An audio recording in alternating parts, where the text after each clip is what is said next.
Elle a dû faire toutes les guerres de la vie et l'amour aussi. Bonjour à tous. Bienvenue à cette nouvelle vidéo intitulée « Comment progresser en anglais en utilisant des chansons ». Alors, on remarque souvent que les Français sont bien plus forts en anglais lorsqu'ils le chantent que lorsqu'ils le parlent. Eh bien, pourquoi est-ce que c'est le cas? C'est ce que l'on va voir.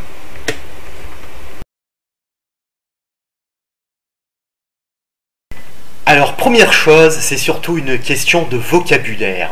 Les chansons sont une véritable mine de vocabulaire du fait que les chanteurs sont obligés de choisir des mots différents pour que les paroles soient capables de rimer. Donc, regardez bien le vocabulaire que vous y trouverez. Alors, deuxième chose, les constructions grammaticales. Les chansons nous permettent d'entendre non seulement les constructions standards, mais aussi la grammaire anglaise telle qu'elle est employée au quotidien. Et en voici quelques exemples.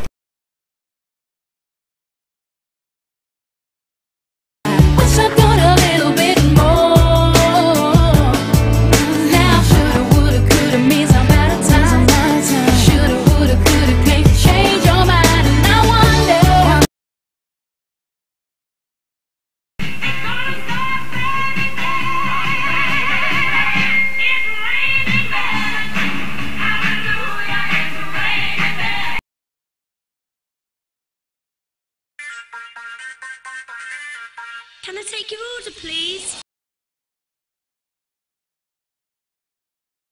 Alors ce troisième et dernier point est pour moi le plus important.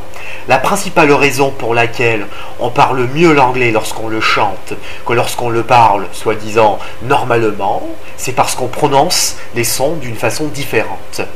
Lorsqu'on parle sa langue maternelle, c'est un peu comme si on respirait, c'est-à-dire que les mots sortent de la bouche d'une façon très naturelle, très automatique, alors que lorsqu'on chante, on fait plus d'efforts pour bien prononcer les sons, on s'attarde un peu plus sur chaque son et on se sert surtout de son diaphragme pour se donner de la puissance. C'est-à-dire on a une sensation de forcer la sortie de chaque mot. Donc pourquoi pas le faire lorsqu'on le parle en conversation, c'est-à-dire quand vous êtes en conversation avec quelqu'un, essayez de ralentir un tout petit peu, de vous attarder un petit peu plus sur chaque son, même si c'est juste une nanoseconde de plus, ça fera une différence incroyable. Croyez-moi. Donc la prochaine fois où vous parlez anglais avec quelqu'un, essayez de ralentir et vous allez voir, vous deviendrez d'autant plus compréhensible.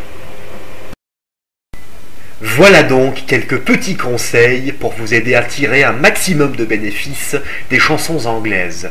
J'espère que cette vidéo vous a plu et à très bientôt sur YouTube. Au revoir.